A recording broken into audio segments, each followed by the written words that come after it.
लिया।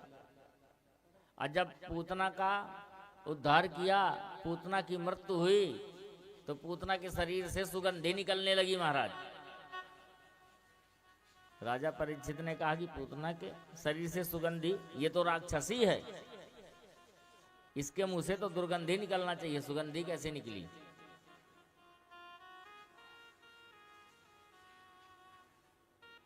कहते हैं राजन, सुगंधी निकली, ये तो आश्चर्य है ही है, लेकिन इससे भी बड़ा एक आश्चर्य है, मालूम है क्या? पूतना लोक बालाग्नि राक्षसी रुधिरासना जिंघासय्यापहरे स्तनम तत्वा अपसाद्रत। पूतना लोक बालाग्नि, पूतना कौन है? बाल हत्यारिन है, बालाग्नि, राक्षसी रुधिरासना, बालकों की हत्या करती है, और हत्या करने के बाद क्या करती है? रुधिरासना, उनका रुधिर, उनका रक्त पीती है। जिसका जन्म भी अच्छा नहीं है, जिसका कर्म भी अच्छा नहीं है, और जिसका यहाँ तक भोजन भी अच्छा नहीं है, उसको भगवान ने कौन सी गति प्रदान की? जो माँ यशोदा को सैकड़ों साल बाद मिलेगी, आज पूतना को वो गति प्रदान कर दी है। कौन सी? माँ की गति प्रदान कर दी है। इतना कृपालु है मेरा गोविंद, मेरा कन्हैया, उसको माँ की गति प्रदान की।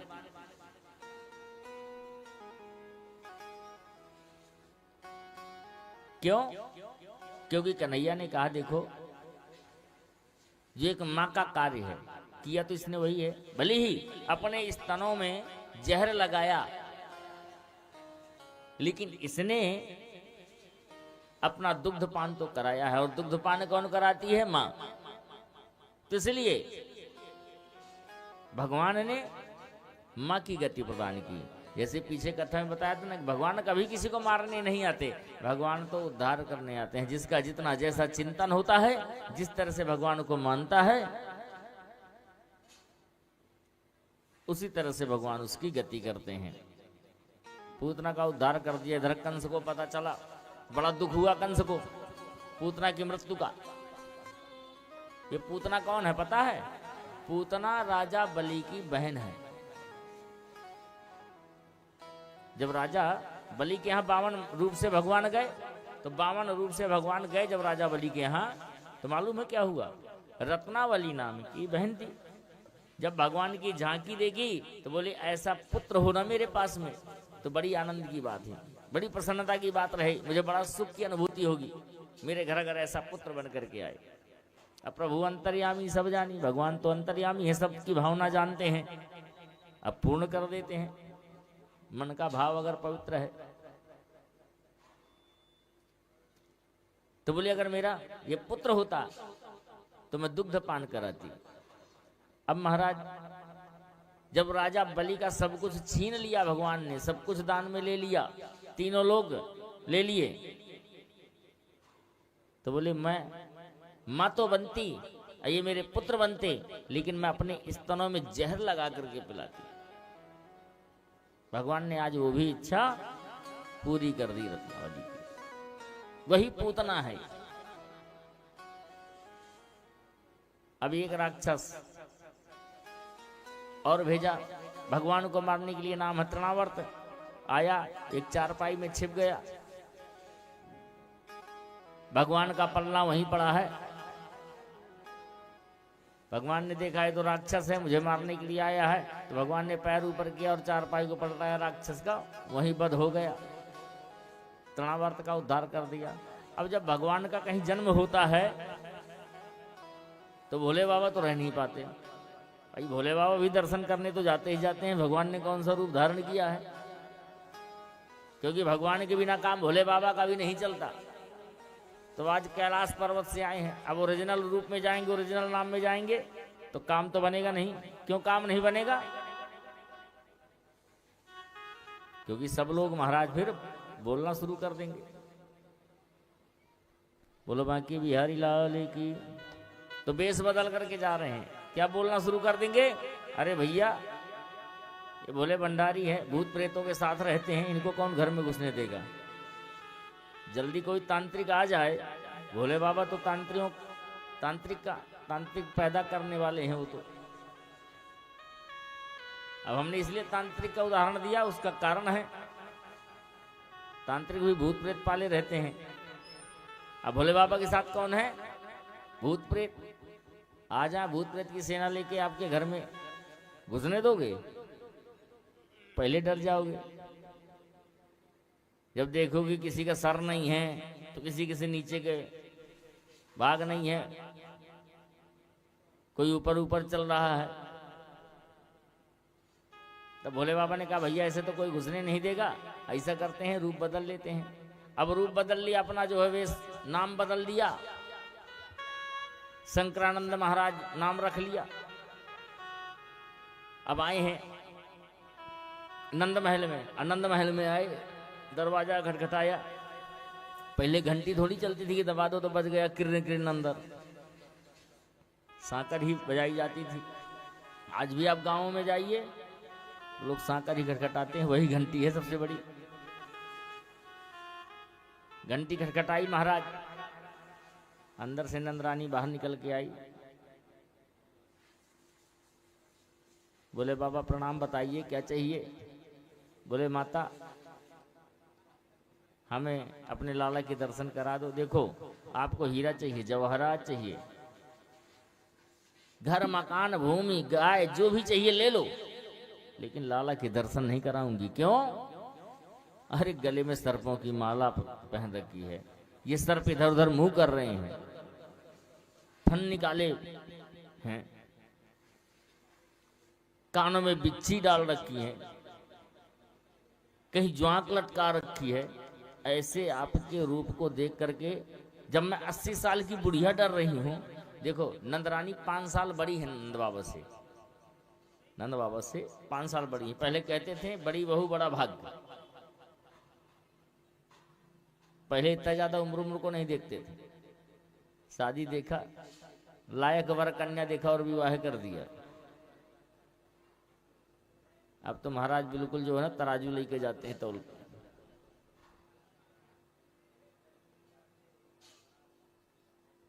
अब पहले के जमाने में तो बेचारा लड़का भी नहीं देखने को पाता था, फेरों में ही गलती से देख ले तो देख ले चेहरा। जैसा माँ बाप चाहें वैसा विवाह हो जाता था। अब तो एक बार माँ बाप देखे ना देखे, लड़के का देखना ज्यादा जरूरी है। तो नंदरानी कहती है कि जब मैं 80 वर्ष की हूं और मुझे डर लग रहा है, तो मेरा लाला तो अभी बिल्कुल छोटा है, मैं दर्शन नहीं कराऊंगी। अरे बोले मैया तेरा लाला नहीं डरेगा, हम कह रहे हैं दर्शन करा दे, हम बहुत दूर से आए हैं, बहुत थक गए हैं, अब तेरे लाला के दर्शन करके हमारी थकावट उतर जाएगी। बोले देखो भोजन करो, पानी पियो, रुको बैठो, आनंद करो, पर सीधी साफ बात है मैं अपने लाला के दर्शन नहीं कराऊंगी तो नहीं कराऊंगी। बोले मैया मान जाओ करा दो दर्शन। बोले नहीं कराऊंगी, बताओ क्या करोगे? बोले ध्यान देना मैया, मैं यहीं आपके द्वारे में बैठ जाऊंगा, और कब तक नहीं लाला को बाहर निकालोगी? बोले ओ बाबा मेरा 85 चौक का महल है। अब 85 चौक का महल है तो मालूम है उसमें कई दरवाजे हैं। जब कई दरवाजे हैं तो मैं ये वाला दरवाजा हमेशा के लिए बंद कर दूंगी और दूसरे दरवाजे से लाला को निकाल दूंगी। बोले मैं हर दरवाजे पे पहरा लगा दूं। बोले मैं जो है अपने लाला को बाहर ही नहीं निकालूं। बोले मैं 12 साल तक बैठा रहूंगा। बोले मैं 24 साल तक नहीं अपने लाला को निकालूंगी बाहर। अच्छा ये जो 3 हट होती है ना बहुत बुरी होती है।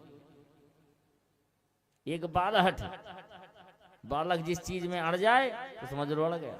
दूसरी राज हट है, और तीसरी हट आप लोग जानते ही हो कि हमारी माताएं बहनें अगर हट कर ले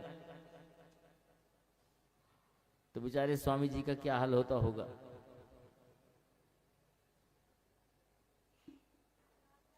तो जान गए भोले बाबा माता बड़ी हठी है, माता दर्शन नहीं कराएगी। बोले मैया नहीं दर्शन कराओगी? बोले मैंने पहले कह दिया कि दर्शन नहीं कराऊंगी। तो बोले जाएं? बोले मैंने ये भी तो नहीं कहा कि आप जाओ, आराम से रुको, खाओ पियो नाश्ता करो। अब आप कहोगे व्यास जी ने चाय के लिए तो कहा ही नहीं है। भैया पहले चाय नहीं चलती थी, दूध घी चलता था।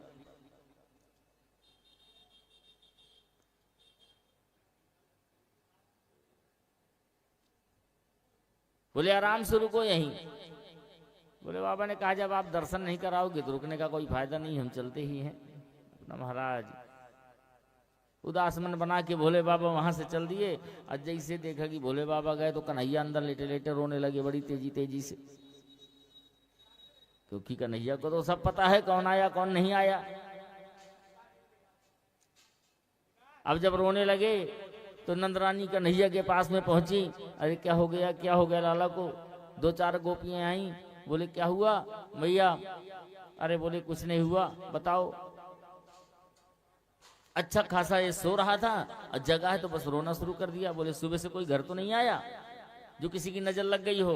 बोले कोई नहीं आया। बोले अच्छे से याद करो। जब बहुत दिमाग पर जोर दिया तो दिमाग में आया कि एक बाबा आया था। बोले एक सांपन वाला बाबा आया था, गले में सांप लगाया था और कानों में बिच्छियां लटकाए हुआ था।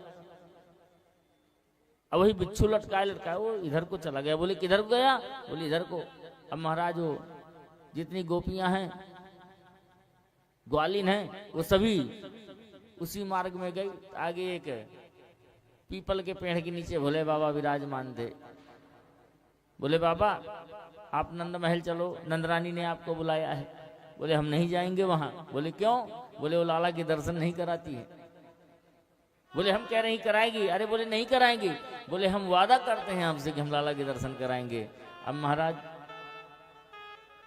भोले बाबा नंद महल में पहुंचे। अब नंद महल में पहुंचे तो नंदरानी ने कहा लाला मेरे लाला को नजर लगी है, बाबा उनकी नजर उतार दो। बाबा ने कहा अपने लाला को हमारे पास में लाओ। बोले नहीं दूर से उतार दो। बोले नहीं दूर से नहीं, पास में लाओ और हमारी गोदी में दो, तब नजर उतरेगी। और जैसे महाराज भोले बाबा ने अपनी गोदी में लिया, कन्हैया खिलखिला करके हंसने लग गए बड़ी तेजी तेजी से।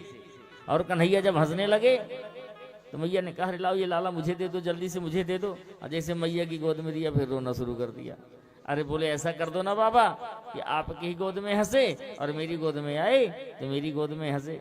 बोले मैया हो तो जाएगा, लेकिन एक काम करना पड़ेगा। क्या? आप लाला का जो स्नान कराती हो ना, स्नान कराने के बाद में जो उनके चरणों का जल निकलता है बाहर, वहां पर आप एक मेरा मंदिर बनवा दो। भोले बाबा आ गए हैं और क्या दिक्कत है? बोलो बांकी बिहारी लाल की जय।